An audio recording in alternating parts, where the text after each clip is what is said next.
¿Qué tipos de seres vivos tenemos? Bueno, yo me voy a hablar sobre todo de la célula de los organismos pluricelulares animales, sobre todo. Algún detalle de vegetales. Ese es casi el objeto de la biología celular. Todas las células son importantes, pero obviamente somos humanos y las células que más nos interesan son las nuestras. Y las de los vegetales también porque nos las comemos, pero las nuestras más. Pero bueno, dentro de los seres vivos o cosas relacionadas con los seres vivos, tendríamos el nivel más sencillo que son los virus. Los virus son parásitos estrictos, no pueden vivir fuera de las células. ¿Quiere decir eso que son seres vivos o no? Bueno, si atendemos a la teoría celular, no son seres vivos. Y yo más apostaría por que no son seres vivos que porque sí que son seres vivos. Pero obviamente uno puede formular las cosas como quiera y con determinadas definiciones, pues un ser vivo podría ser un virus, o mejor dicho, un virus podría ser un ser vivo. Un virus tiene un ácido nucleico, que puede ser de ADN, que puede ser de ARN, que puede ser lineal o que puede ser circular, y puede tener cubiertas más o menos complejas. Hay muchos tipos. No son el objeto de la biología celular, así que no voy a entrar mucho en ellos. Normalmente están especializados en algún tipo de célula o de organismo.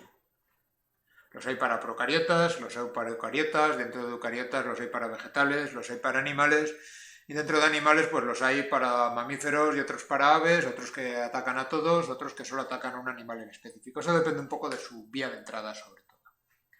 En general los podemos dividir en dos grandes grupos, los que utilizan el ADN, que se denominan adenovirus, y los que utilizan el ARN, que se denominan retrovirus. Y hay un tipo de virus de ARN de doble cadena que me interesa mucho, porque esto es biotecnología. Estoy explicando la biología celular pensando en la biotecnología, y estos retrovirus de ARN contienen una enzima que se denomina transcriptasa inversa. La transcriptasa inversa es un poco una enzima contra natura. Normalmente el ADN se transforma en ARN y no al revés. Pues bien, la transcriptasa inversa es capaz de transformar el ARN en ADN. Y eso, como herramienta, es muy útil. Te permite, pues, coger un ARN que forma una proteína y a partir de eso fabricar un ADN que lo puedes insertar en el genoma y modificar genéticamente los animales. Es una herramienta muy útil para la biotecnología. Aquí tenéis ejemplos de estructuras de virus, como veis hay pues desde virus prácticamente desnudos hasta virus pues, que tienen cápsidas formadas por proteínas, virus que tienen cápsidas irregulares, otros que están rodeados además por membranas que extraen de la célula huésped. En fin, hay muchos tipos de virus, tanto entre los de ADN como entre los de ARN.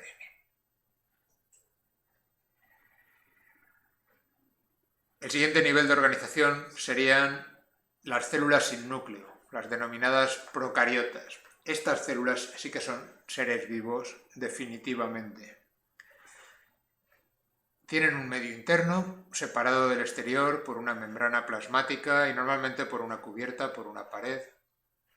Eso les permite tener un fenómeno que se denomina homeostasis, es decir, ser capaces de regular su medio interno y su relación con el ambiente. Por lo demás, todo ocurre en el mismo compartimento, no hay separación entre la transcripción, la traducción, la síntesis de proteínas y todo. No hay orgánulos, aunque en algunas más complejas empiezan a esbozar tipos. Normalmente contienen un ADN circular relativamente grande, anclado a la membrana, y pueden tener ADNs pequeñitos, circulares, diversos, denominados plásmidos sueltos por otros sitios. Hay bastantes tipos, tanto dependiendo de su forma como de su tamaño, y algunas de ellas son relativamente muy complejas. Se dividen en dos grandes grupos, las bacterias y las arqueas. Seamos honestos, normalmente las llamamos bacterias a todas, que es como se les llamaba, pero filogenéticamente, aunque la estructura se ha visto que es similar, se ha visto que hay realmente dos grandes grupos distintos, de ahí la nomenclatura. ¿De acuerdo? Y luego, las células de las que va a ser objeto estas charlas, pues tenemos las células eucariotas. Eucariota quiere decir núcleo real, núcleo verdadero. Una célula eucariota se caracteriza porque tiene núcleo. ¿Siempre tienen núcleo? Hombre, depende. Por ejemplo, muchas células eucariotas cuando están en mitosis el núcleo desaparece. pero no se refiere a eso anecdóticamente, no deja de ser una célula eucariota por eso. Debo deciros también que muchas células entran en mitosis sin romper el núcleo, pese a lo que os hayan contado o lo que hayáis oído en otros sitios, pero bueno. O, por ejemplo, uno puede pensar en un glóbulo rojo. Un glóbulo rojo no tiene núcleo, pero los seres humanos tenemos glóbulos rojos sin núcleo. Los glóbulos rojos se llaman eritrocitos, luego en teoría son células. ¿Son eucariotas? Vamos a ver, yo creo que estrictamente un glóbulo rojo ni siquiera es una célula, es un fragmento celular. Pero bueno, si admitimos que es una célula, aunque no tenga núcleo, sería una célula eucariota. No hay que ser tan... Es el organismo o el tipo celular el que consideraríamos eucariota. Pues bien, además de tener el núcleo, tienen otros compartimentos. Es decir, la bacteria solo tenía un compartimento y ese compartimento solo puede estar ajustado de una manera. Las células eucariotas tienen varios compartimentos. Cada compartimento puede estar ajustado de modos distintos.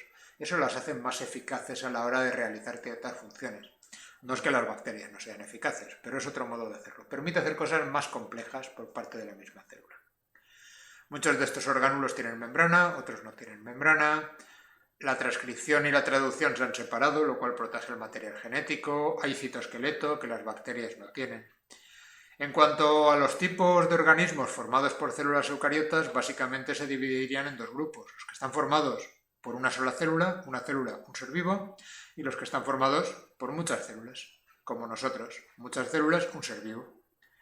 Se llamarían unicelulares y pluricelulares, obviamente. Los unicelulares serían los protistas, paramecios, amebas y demás, y los pluricelulares serían fundamentalmente animales, vegetales, habría que incluir también a los hongos, pero bueno, animales y vegetales en esencia.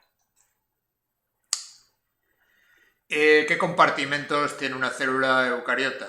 Pues bueno, lo primero, una membrana plasmática que la rodea por fuera, tanto sea vegetal o animal, y luego algo en el interior de esa membrana plasmática que se denomina citoplasma. Y ahí dentro de eso pues vamos a encontrar orgánulos con membrana, como el retículo endoplasmático, liso y rugoso, que forman proteínas, el aparato de Golgi, que madura proteínas, los lisosomas, que sirven para degradar cosas, los peroxisomas, que hacen oxidaciones que no se pueden llevar a cabo en el citoplasma porque son peligrosas. Por supuesto tenemos el núcleo, y dentro del núcleo pues está el nucleolo, donde se forman los ribosomas, la cromatina, que es el ADN, la membrana nuclear, los poros nucleares que permiten la comunicación del núcleo y el citoplasma, del interior del núcleo y el citoplasma.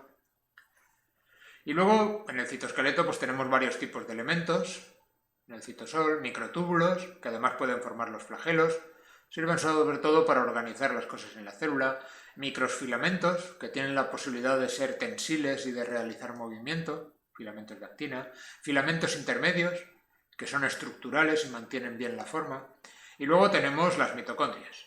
Hay mitocondrias, por cierto, tanto en animales como en vegetales. En vegetales, además, tenemos los plastos. El más conocido de todos es el tipo que realiza la fotosíntesis, que se denomina cloroplasto, y la pared celular, que sería un poco el equivalente a la matriz extracelular de animales, pero aquí se considera parte de la propia célula, ya que se queda alrededor de ella.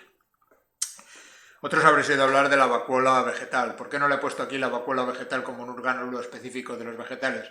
Realmente la vacuola vegetal, aunque tenga una pinta muy distinta, es un lisosoma, o lo podríamos considerar en la categoría de los lisosomas.